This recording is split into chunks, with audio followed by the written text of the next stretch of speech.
Osim manjih redukcija zbog manjka sredstava, plan Pulske turističke zajednice je zadržati sve veće i bitnije projekte i programe. Od većih programa ostaje vizualija, Dani antike, ono što je u našoj produkciji. Nešto manje smo izdvojili za sufinanciranje manifestacijama, ali isto tako strategiju klastera Južnog Istra koju smo donijeli, odvojili smo tu 150.000 kuna za projekte u tom dijelu, kao što smo isto novo izdvojili 50.000 kuna za projekt koji vodi grad Pula, to je Art zona Kandler.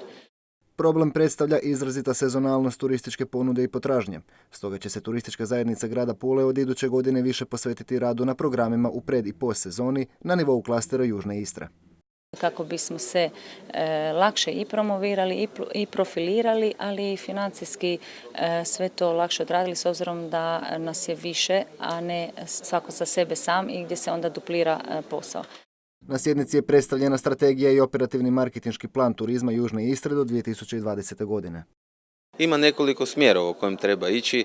Jedan se odnosi na postojeću strukturu smještajnog kapaciteta, gdje vidimo da jedan značajan udio imaju kampovi koji definitivno ovise o vremenskim prilikama. Ono što smo uočili da postoji mogućnost napretka, to su nove tehnologije, web platforme, ali ne manje bitno sami turistički proizvodi u smislu suvenira, dakle nešto što možemo ponuditi kao autohtonu vrijednost koja će sigurno naći na odobrenje sve zahtjevnijeg turističkog tržišta.